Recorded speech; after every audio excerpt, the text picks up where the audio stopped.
fine standing. Okay, all right, that Because works. this way, when the media gets coverage, it looks there's a lot of people here. There's Sounds people good. standing behind you.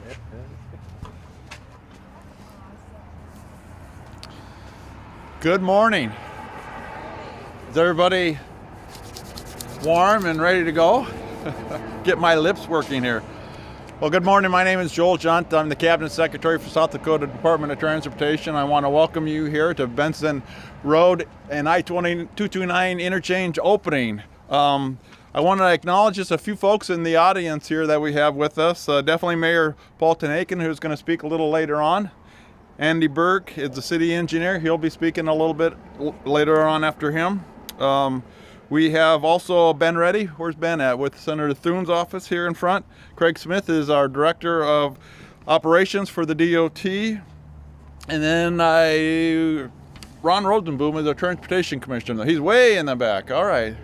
Thanks for coming, Ron. So I'll just do some opening remarks here this morning, and then after that, the mayor will come up, and then Andy will finish up with that. And then after Andy's speaking, we're gonna go and do the ribbon cutting, I believe, just right over here. So look forward to that. Before we do the ribbon cutting, I do want to provide a little bit of history and a little bit of background as far as how we got where we're at. Definitely the project construction started in April of 23, and the DDI is fully operational as of October the 11th. The Benson Road diverging interchange really will help us enhance safety and also address future needs here in the city, because as all of you know, the city is really growing fast. The new interchange will definitely enhance the safety. It will enhance the operation, freight access, as well as safety to serve the citizens of Sioux Falls, the industrial park, and the adjacent areas. The project will also enhance the mobility of pedestrians and bicycles who are traveling in this area. So this interchange, as you all know, is one of the main accesses to the Sioux Falls Regional Airport, and again, one of the region's largest industrial areas. Commuters depend upon Benson Road interchange to access many businesses here in this area. It has both high usage, and the continued increase in workforce is really going to be a positive aspect what this interchange is going to address in the future. But prior to the construction on this project, there was a lot of work that went into getting it prepared and ready to go. Again, acknowledging that there is tremendous growth along I-229 corridor. In 2013, the DOT, the City of Sioux Falls, the Sioux Falls MPO, and Federal Highway Administration began looking at the I-229 corridor from just east of I-29 north to just south of I-90. The study reviewed the traffic volumes, the safety issues that it had, and looked at some conceptual options, as well as in the environmental impacts, arterial needs, and the pedestrian connectivity. The study was finalized in 2017 and helped us prioritize the improvements needed for Benson Road and this interchange. A little background with that: for anything time we do any work on the interstate, we have to do an interchange modification justification report. And that was completed and evaluated with potential changes to help ease the current and future traffic capacity issues for the interchange and enhance mobility for other modes of transportation at the interchange along this corridor. 4+ options were identified and considered to address the needs. And the one that was, as you know, the diverging diamond interchange was the one that we ended up using. Again, it's going to help us manage the high traffic volumes. The current volumes exceeded 1,600 vehicles per hour going northbound to westbound in the morning. And then in the evening, the peak hour is 1,400 plus vehicles that go eastbound to southbound. And this DDI, some of the main aspects of this was to satisfy, again, the current and the future traffic volumes, to maintain better traffic flow, to improve safety by reducing vehicle conflict points, and then provide efficiencies.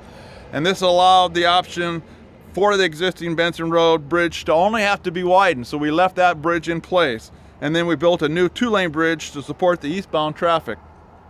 And then finally, it had minimum effects on the environment. So this project features triple left turn lanes and dual right turn lanes. During the IMJR, it was determined to have 6 lanes from Lewis Avenue to I-229 to support the traffic and the traffic growth to come. This was driven by the need to manage the triple lefts and receive them onto Benson Road, as well as the traffic volumes between I-229 and Lewis Avenue. From an operational standpoint, the 6 lanes were needed to meet the level of service requirements that we have set. So the DDI, again, configurations was selected to meet the purpose and the need of the environmental study that was completed. And then it was approved by the Federal Highway on March 7th of 2019. Some statewide stats for the DDIs. As you all know, our first one was out in Rapid City on I-90 and La Crosse Street. The second one was done on 41st Street in 29. And we have a couple more planned. And the next one we'll be seeing is 85th Street and I-29 at T. We have one planned at I-90 and South Dakota 11 at Brandon. And then another one we have out in Rapid City is at I-90 and exit 63, which is the Duster's Corner in Box Elder. Some other elements to this project. We rehabbed the existing bridge and widened it. We did some work on the on and off ramps, made those improvements. We made pedestrian walkway improvements, and then we put newest signals and lighting to support the new DDI. The overall cost of this project was $36.3 million. Of that, the city paid $2 million, and the state, through the federal dollars, was $34.3 million. So as you all know, a project of this magnitude takes lots of different partners. I want to just spend a few moments and acknowledge those folks that have been a part of this to make this work. So again, Federal Highway, majority of our construction funds come from Federal Highway, and I want to thank them for being a part of this. We also received a bridge improvement grant to modify the existing bridge and to add those additional lanes on I-229 as we talked about, as well as accommodating the bicycle, pedestrian traffic, and again, compliance with the Americans with Disabilities Act, ADA. So thank you, Senator Thune and Ben, for your part in this whole thing. I also want to congratulate the DOT, the city, HDR, who was a major part of this project, and the Sioux Falls community and its leaders on the completion of this interchange. So I want to take just a few moments and welcome those, or thank those, and recognize those on my staff. So again, a lot of the planning and part of the initial work on this was done by the Division of Planning and Engineering. So I want to thank them. Again, thank HDR and your staff, who was integral in the design of this project. And then in the Division of Operations, who's responsible for the administration with the contractor. Again, Craig Smith, Director of Operations, Travis Dressen, who is the region engineer, Harry Johnson, who is the area engineer, and as well as the whole Sioux Falls area team. And so I'm just gonna name these guys because they're the ones that did all this work on here. We just get up here and celebrate it with those. So Steve Neumeister, Andy Anish, Caleb Schneider, Jared Paff, and Tim Bamer. Would you guys at least raise your hand? We can all acknowledge you and thank you for your work. And finally, and I do not believe that they are in attendance today, but this project would not have happened without the contractor. And the contractor was T&R, Terry Goldbertsen, Ryan Goldbertsens, and Connor Christian. So big, there he is. Thank you, appreciate it. Got here just in time. So with that, I'm gonna turn it over to the mayor, and he's got a few comments. And it's cold. And it's cold. I know, Joel, your mom would be like, where's your jacket, young man? Okay. Well, good morning, everybody. Thanks for coming out. Man, it seems like we just did this a couple months ago. I know Rapid had the first DDI, but now we got 2. So we're ahead of them. So I was at Trail Ridge last year doing kind of a forum with the residents. You know what the #1 thing they wanted to talk about? Traffic flow. Okay? And I'm like, you're here at Trail Ridge, like you get driven everywhere, but traffic flow. And I use it as kind of a humorous example, but traffic and commuting and infrastructure, our road infrastructure, is a big deal to our residents, and making sure that we have efficient interchanges and efficient traffic flow is very important. And this project just kind of symbolizes how we're continuing to grow as a community. 4,000, 5,000, 6,000 residents a year that all need wastewater services, all need cops, all drive cars, and all need efficient traffic infrastructure. And so I know some people thought we arrived as a city when we got Chick-fil-A. To engineers, we got our first triple left, which apparently is a big deal. Cotter was all excited about this in a meeting we were at, you know, and he's like, we've arrived. We got a triple left now. And so Joel and Craig and you guys, I just want to take a minute to thank you because you've been such good partners to the city. Like, we are so appreciative of our working relationship with the DOT. Keeping up with the growth requires funding from you guys, from the FHWA, as well as locally, and so we just really appreciate the partnership that we have with you guys. I also want to thank all the contractors and members of the project team that were a part in this. The DDI that we opened at 41st and 29, the initial feedback on that was aces. The community has absolutely loved it.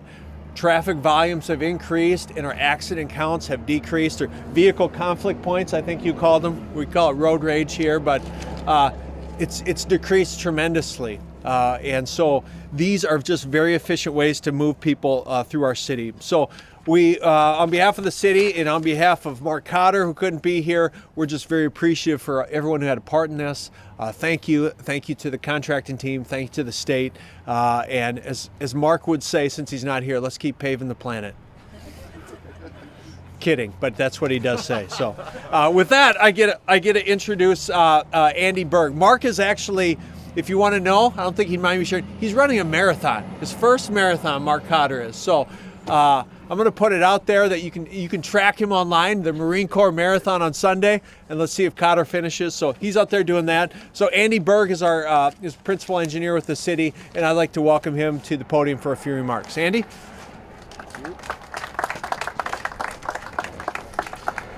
Thank you, Mayor. Joel.